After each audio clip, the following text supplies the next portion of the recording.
Certamente você deve conhecer o mascote africano.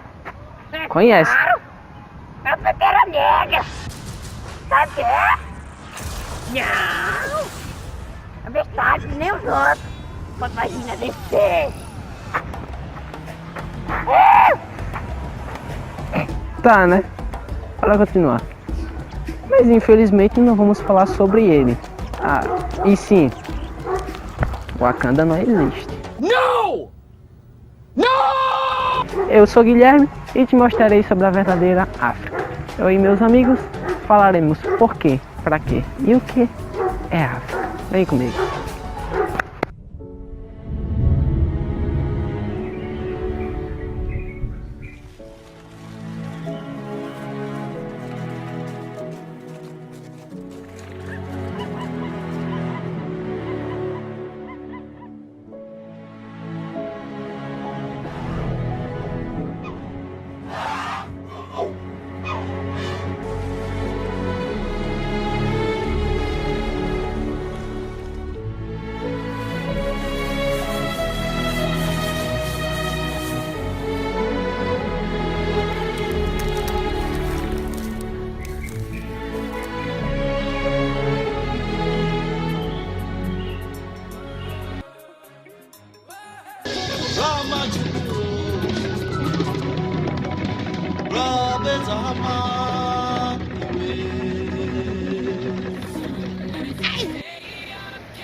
Localização geográfica.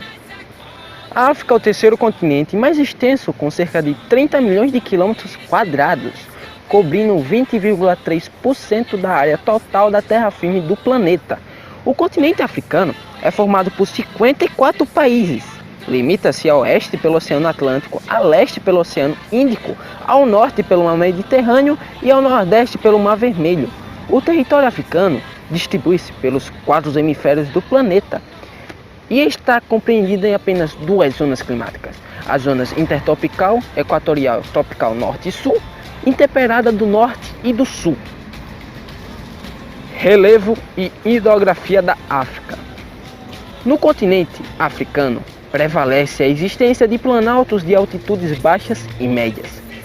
Nas regiões litorâneas encontramos as planícies costeiras. As principais cadeias montanhosas que se destacam no continente africano são cadeias do Atlas, na região noroeste, e cadeias do Cabo, na região sul. O Rio Nilo. O Rio Nilo localiza-se no continente africano. Nasce na região central da África, no Lago Vitória, atravessando as regiões central e nordeste do continente. O Rio Nilo atravessa 3 países africanos: Uganda, Sudão e Egito. Desemboca em formatos de delta no Mar Mediterrâneo, sendo o principal rio da África. As planícies. Ao norte predomina a área planáltica, ampla e desértica. O Saara, que se estende do Oceano Atlântico ao Mar Vermelho. As planícies ocupam área menor do que dos planaltos. Podemos citar as planícies de Níger e do Congo. A África não possui muitas ilhas ao seu redor, mas a ilha que se destaca é a Madagascar. Os desertos africanos são Saara, Kalahari e Namib. O Grande Saara se distribui sobre cerca de 10 milhões de quilômetros quadrados. A área é maior do que o Brasil. Estende-se desde o litoral atlântico da África até o Mar Vermelho, a leste por 4.800 quilômetros, numa faixa de 1.600 quilômetros de largura. Então é isso. Vocês acompanharam como é que foi essa trajetória, como é que é a África, né? Agora, Vitor, como é que será que já achou o clima? Não sei como é que o clima... Será que o clima é devasto, gentil e do jeito que é assim o Brasil? Você acha que é assim? Ou será que é só daquele jeito? Plano, uma árvore a cada 3 km de distância. É, porque isso é realmente estranho, a África. O que vem de mim é leão se matando e comendo uns aos outros. É, isso é verdade. Que E violência é só o que não falta pra cá. Eu sei que é uma árvore, mas Dá pra ver, tá? É que... Yeah. Eu vou se apresente. Sei lá, é porque apareceu do nada, cara. humanidade, por favor. Meu nome é Thaís. Thaís Samara. Você sabe alguma coisa sobre a África? É claro. O quê? Eu manjo dos crimes das vegetação. Vegetação. E clima. O que a gente tava procurando, mano? Dá pra você explicar o que é, por favor, clima e vegetação? Mas é claro, siga. Permita-me começar. Não, isso.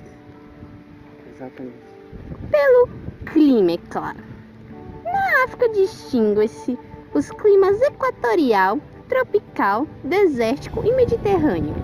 As médias térmicas mantêm-se elevadas durante o ano todo, exceto nos extremos norte e sul e nos picos das montanhas mais altas. O clima equatorial, quente e úmido o ano todo, abrange parte da região centro-oeste do continente. Aí também tem que falar da vegetação, não é? Presentes nas faixas norte e sul das florestas tropicais.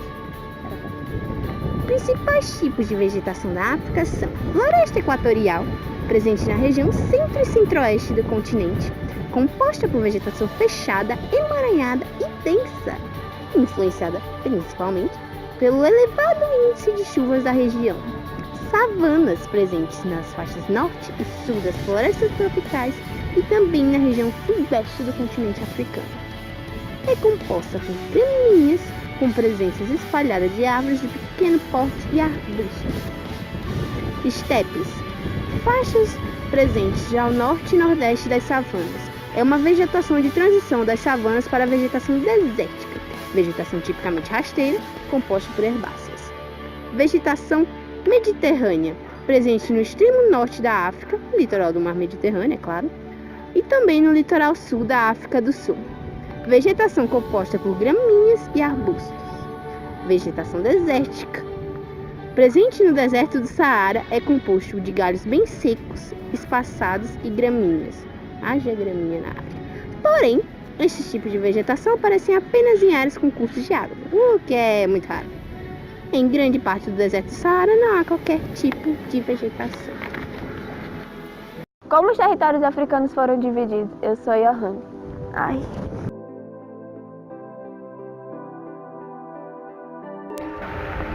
A partilha africana foi elaborada muito cedo por influências dos países europeus, que exploravam o continente em sua colonização e faziam de sua população e de seu território o que bem entendiam, seguindo apenas os seus interesses. No fim do século XIX, os invasores europeus deram início à repartição do continente africano entre si, onde iniciaram um capítulo da história de inúmeras relações conflituosas entre europeus e africanos. Mesmo após a partida dos mesmos, o continente ainda sofre dos efeitos nefastos deixados pela presença europeia em suas terras. Como será as apropriações africanas? E aí? Vamos tirar essa dúvida junto comigo?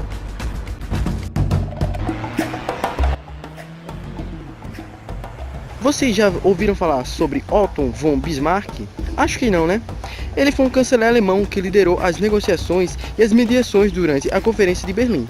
Bem, a Conferência de Berlim aconteceu entre novembro de 1884 e fevereiro de 1885. Se demilitou em regras.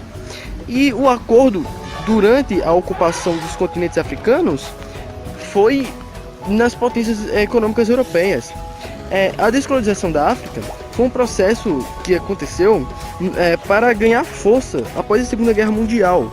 O continente africano foi uma colônia de potências europeias que até a segunda metade do século XX, sua independência se deu pela ocorrência da Segunda Guerra Mundial, que aconteceu na Europa entre 1939 e 1945.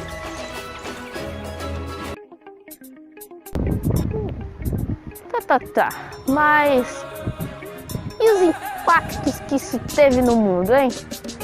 Ninguém parou pra pensar nisso. E as consequências? Você já pensou nisso, hein, meus filhos? Meu nome é Victor e eu vim aqui te apresentar. Vamos, venha comigo. O impacto do neocolonialismo na África. O neocolonialismo, também chamado de imperialismo, foi uma política de expressão territorial e econômica praticada pelas potências europeias a partir do século XIX, em especial em territórios da África e Ásia.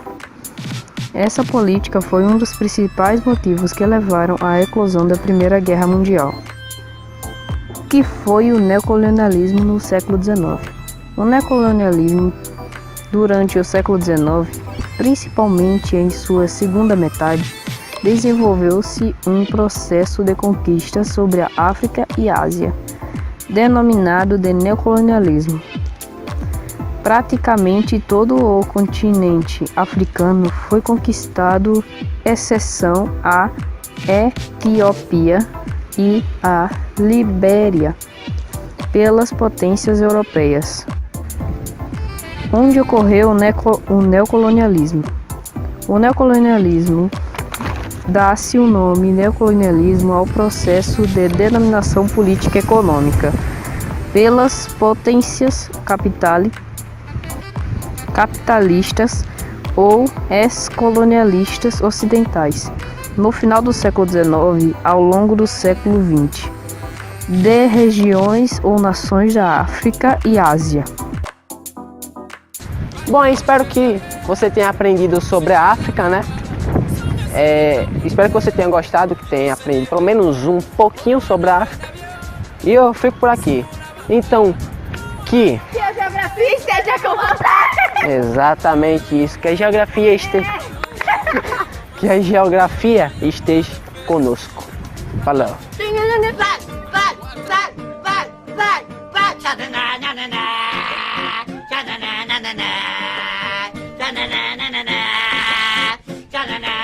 Ai, velho, meu amor, o que eu quero te dizer. Fala que eu te amo e não vivo sem você. Você na minha vida é uma pessoa especial. Faria qualquer coisa pra não te fazer mal. O meu olhar no meu, o meu olhar no teu. Você me conquistou, me envolveu, enlouqueceu.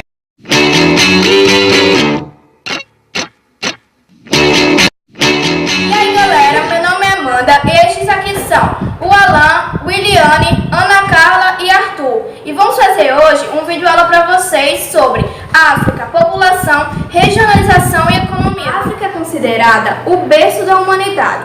As mais antigas evidências da presença do gênero Homo foram encontradas nas regiões dos Grandes Lagos, na África Oriental, em terras hoje pertencentes ao Quênia e à Tanzânia. Depois da Ásia, a África é o continente mais populoso. Em 2013, tinha cerca de 1,1 bilhão de habitantes, o equivalente a 15,5% da população mundial, e se aproximava esse ano dos 7,2 bilhões. A exemplo dos demais continentes, a África apresenta regiões de maior e de menor concentração populacional. A distribuição da população é condicionada por vários fatores, entre eles o clima, o solo, o relevo, a infraestrutura de transportes, comunicação instalada e a disponibilidade de recursos técnicos e de capitais para superar as diversidades do meio natural. Os desertos do Saara e de Kalahari, em decorrência da aridez, dificultam a fixação humana. Nessas áreas, as densidades demográficas são inferiores a 1 habitante por quilômetro quadrado. Já em trechos do Vale do Rio Nilo e do baixo curso do Rio Níger, as densidades demográficas são superiores a 100 habitantes por quilômetro quadrado. Em muitos trechos das fachadas litorâneas, tanto do mar Mediterrâneo como dos oceanos Atlântico e Índico, locais de contatos históricos entre o mundo europeu e o asiático, e onde se localizam muitas capitais africanas, as densidades demográficas são mais elevadas. A África do Norte compreende 7 unidades políticas. São 6 estados independentes e um território que busca a independência. O Saara Ocidental ou Saara Espanhol, ocupado pelo Marrocos desde 1975. Com a invasão dos árabes nos séculos 17 e 18, ocorreu a arabização da África do Norte. Esse fato explica, portanto, a predominância regional da população árabe, da língua árabe e da prática do islamismo. Destaca-se na África do Norte a sub-região denominada Maghreb.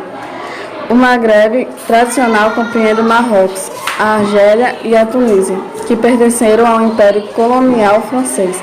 A cadeia de Atlas favorece o povoamento na África do Norte, especialmente no Maghreb.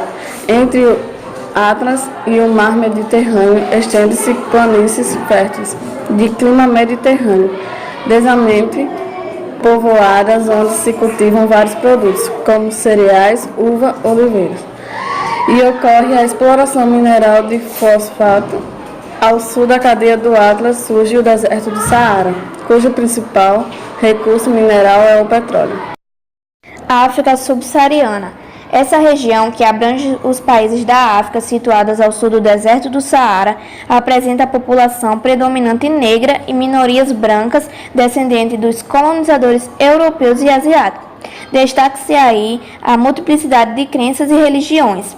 Além dos aspectos culturais e étnicos apresentados, a África subsaariana se caracteriza por ser uma região do continente africano onde a pobreza atinge grande parcela da população. É aí que se localizam os países com os menores IDH do mundo em 2013, como Níger, República Democrática do Congo, República Centro-Africana e Chad. Embora 60% da população economicamente ativa da África subsaariana se dedique à agricultura, o déficit de alimentos gera subnutrição e fome. Essa situação é agravada pelas secas na região do Sahel e pelas guerras civis que arrasam as plantações e dificultam a entrega de alimentos pela ajuda humanitária.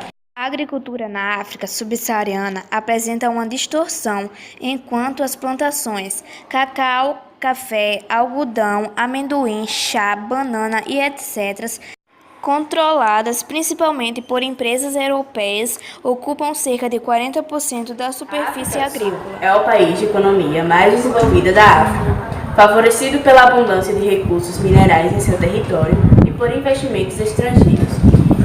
Esse país desenvolveu uma atividade industrial diversificada, com indústrias de bens de produção, além de indústria rural. O Egito é chamado de País do Nilo. É o segundo mais populoso da África, sendo superado apenas pela Nigéria. Depois da África do Sul, o Egito é o país mais industrializado do continente. As indústrias localizam-se ao longo do leste do Nilo, desde a cidade de Assuã, ao sul, até Alexandria, ao norte. Em Assuã encontra-se a maior usina hidrelétrica do Egito, cuja construção impulsionou a industrialização do país ao garantir o fornecimento de energia necessárias ao setor. A economia agrícola ou agrária originalmente aplicava os princípios de economia à produção de colheitas e gado. Em particular, lidava com o uso de terra, procurando as formas de maximizar as colheitas, mantendo uma boa capacidade produtiva dos terrenos. No decorrer do século XX, a disciplina expandiu seu campo de atuação. A economia agrícola dos dias de hoje inclui uma variedade de áreas de aplicação e tem uma consideração sobreposição com a economia convencional. A economia baseada na extração mineral é uma economia pouco diversificada. Poucas indústrias de base e, em linhas gerais, um único produto de origem mineral para exportação. Usando essa linha de pensamento, na América Latina temos Venezuela, a extração e exportação do petróleo, Equador, a extração e exportação do petróleo, a Bolívia, com a extração de gás natural. Outros países possuem forte exploração mineral, mas sua economia é muito mais diversificada e não podemos dizer que ela está embasada nos recursos minerais. São eles: México, Brasil, Chile e Argentina.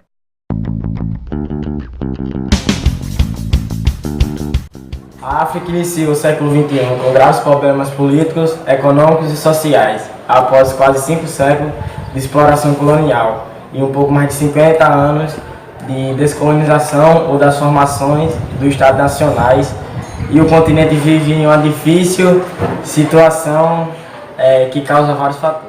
Epidemias. As epidemias e doenças são resultado da pobreza que vive a África subsaariana. As causas são precariedade do ensino, sistema de saúde sem campanha de orientação sexual eficiente, falta de saneamento básico, péssimas políticas públicas e pobreza extrema. Trouxe estatística na África subsaariana. 90% dos casos de malária, nível de tuberculose elevados a cada 100 pessoas infectadas com o vírus da AIDS. 97 estão na África. Ebola matou mais de milhões e milhões de pessoas.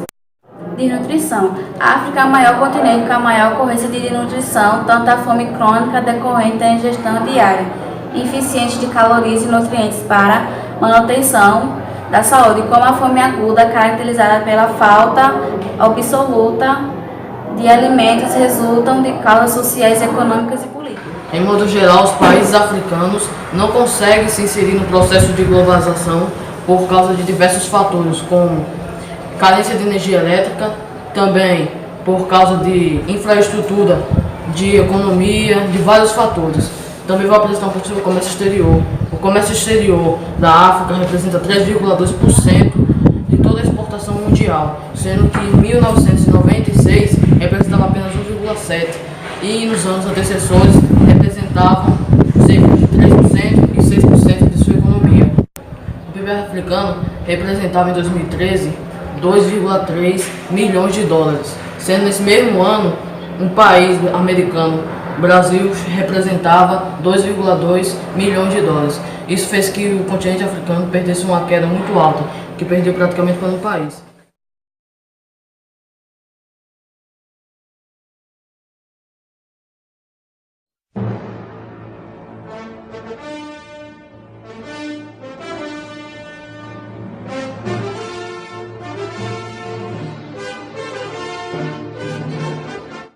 E aí pessoal, tudo bem? Eu vou falar um pouco sobre a Israel e Palestina e sobre os conflitos árabes e israelenses. E eu vou falar também um pouco sobre antecedentes históricos. Desde épocas remotas, as terras que correspondem a Israel, Cisjordânia, faixa de Gaza e mediações eram ocupadas por árabes e hebreus. Ao longo da história, essas terras foram invadidas por vários povos, babilônios, assírios, persas, gregos, romanos e otomanos. Uma das invasões de Jerusalém em 586 a.C. por Nabucodonosor, o imperador da Babilônia, provocou a primeira diáspora judaica. Diáspora é uma dispersão de um povo pelo mundo, em consequência de preconceito ou perseguição política, religiosa ou étnica. Fala galera, meu nome é Anne e hoje eu vou falar um pouco sobre a criação do Estado de Israel. A criação do Estado de Israel foi em 1948, mas o processo de formação das comunidades judaicas remonta às últimas décadas do século XIX, quando foi criado o sionismo. O sionismo foi criado por intelectuais judeus na década de 1890 e tinha como objetivo principal o combate ao antissemitismo. O antissemitismo é a aversão ao povo judeu. Salve, salve galera, beleza? Eu vou falar um pouco sobre o radicalismo, espero que vocês gostem e fiquem com o vídeo, valeu! Do lado palestino, os radicais islâmicos Hamas, Hezbollah, Jihad Islâmico e Brigadas Mártires al-Aqsa, entre outros, opõem-se ao reconhecimento do Estado de Israel. Do lado israelense, grupos também radicais rejeitam a formação do Estado palestino, defendendo até mesmo a expulsão dos palestinos da região e da ocupação da Cisjordânia. Essa postura vem dificultando o aumento das negociações e o estabelecimento da paz. Outro grande impasse entre Israel e as autoridades nacionais palestinas diz respeito a Jerusalém. Em Jerusalém Oriental vive cerca de 200 mil palestinos que desejam instalar a capital do seu futuro Estado, o que não aceita por Israel que considera a cidade pertencente aos judeus. Bom dia, eu vou apresentar um trabalho sobre os conflitos entre árabes e israelenses. Em 14 de maio, contudo, foi fundado Israel, após a retirada dos ingleses no dia seguinte.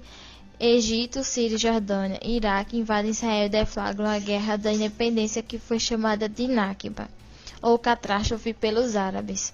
A guerra terminou em 1949 e teve como resultado a expulsão de 750 mil palestinos, que passaram a viver como refugiados em movimento conhecido como o Êxodo de Nakba. Com o resultado da expulsão dos palestinos, Israel aumentou o território em 50%, a extensão de terras foi indicada pela ONU e ocupa 78% da área destinada à Palestina. A ação não foi questionada pela comunidade internacional. A reação internacional só ocorreu em 1956, após Israel disputar com o Egito o controle sobre o canal de Suez. e ganhar o direito à exploração por determinação da ONU. Um novo conflito, contudo, desta vez, em 1967, rende vitórias para Israel na chamada Guerra dos 6 Dias. Israel ocupa a faixa de Gaza, os árabes tentam reaver o território ocupado em 1973 da Guerra de Yom Kippur, Dia Sagrado dos Judeus.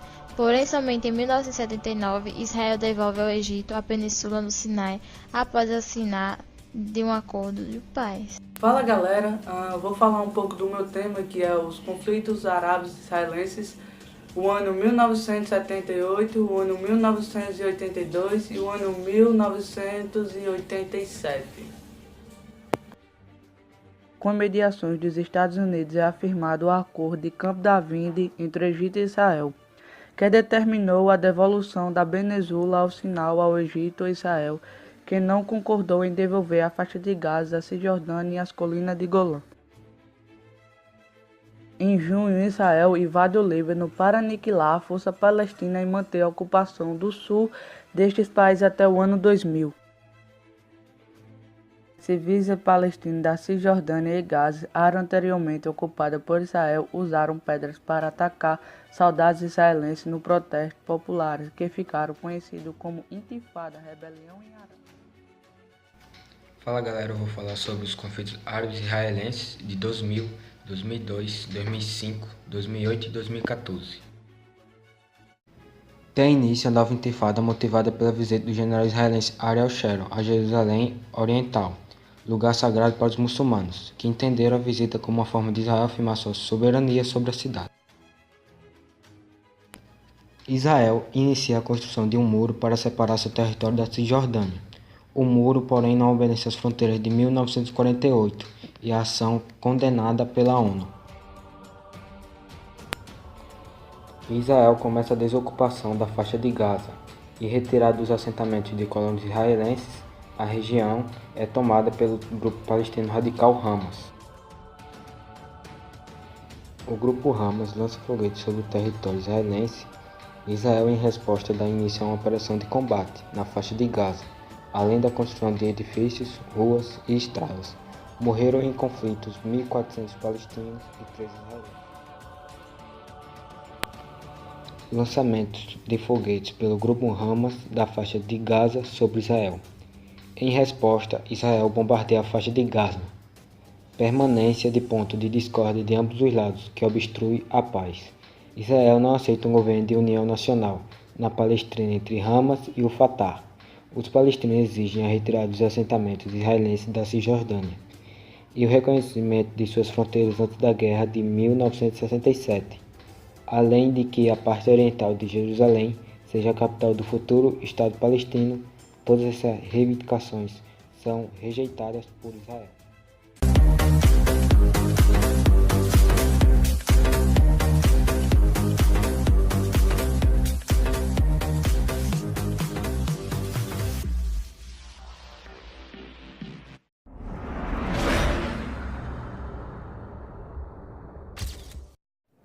E aí galera, neste vídeo você vai descobrir sobre os principais aspectos físicos, populacionais e econômicos do Oriente Médio. Valeu! A expressão Oriente Médio foi criada pelos europeus no passado para designar a região da Península Arábica, localizado a oriente da Europa. Essa denominação reflete uma visão eurocêntrica, ou seja, que considera a Europa o centro do mundo. Localizado no sudoeste da Ásia, o Oriente Médio é a ponte de ligação entre a Ásia, a Europa e a África. A região compreende 16 estados, além da Palestina, que depende de negociações em curso para se tornar um estado soberano. Vários desses países são de formação recente, com exceção do Irã, que é a antiga Pérsia. No Oriente Médio, os climas desérticos e semiáridos, somados às altitudes do relevo, preservam a vida humana e a organização da população pelo território e a prática da agricultura e da pecuária. Nos desertos do Oriente Médio, o clima desértico prejudica a fixação humana. Por isso, a região ela demonstra baixa densidade demográfica. Nas áreas de clima mediterrâneo, as densidades são mais elevadas, de média a alta. Além das áreas de clima mediterrâneo, a planície da Mesopotâmia, desenvolvida pelos rios Tigre e Eufrates, aparece com densidades que variam de média a alta. A planície da Mesopotâmia é o berço de antigas civilizações, como sumérios, caldeus, assírios e etc., que foi desenvolvida graças ao aproveitamento da água dos rios para a execução da agricultura e da pecuária. Com 320 milhões de habitantes, o Oriente Médio tem 4,4% da população mundial, localizado no oeste dos países, Arábia Saudita, Israel, Iraque e etc. A religião no Oriente Médio é complicada e em muitos anos acontece guerra. Com exceção de Israel, o resto do Oriente Médio segue o islamismo, que é composto pelas seitas xiitas e sunitas. O primeiro texto em língua árabe foi encontrado na Síria e a população não usa o árabe moderno, e sim dialetos, o que dificulta a comunicação. O Golfo Pérsico é formado por uma época continental, ou seja, uma costeira alojada sobre a plataforma continental dos países banhados por suas águas. Pouco profundo, com cerca de 30 metros, o Golfo Pérsico comunica com o Golfo de Omã e com o Oceano Índico, por meio do Estreito de Hormuz, ponto estratégico para o transporte de petróleo. Por causa dos seus recursos petrolíferos, o Oriente Médio tem sua importância estratégica, geopolítica e econômica no cenário mundial. Os países da Europa Ocidental, Estados Unidos, China e Japão, maiores consumidores de petróleo, dependem do fornecimento da região e procuram manter com países produtores, visando assegurar suas fontes de abastecimento.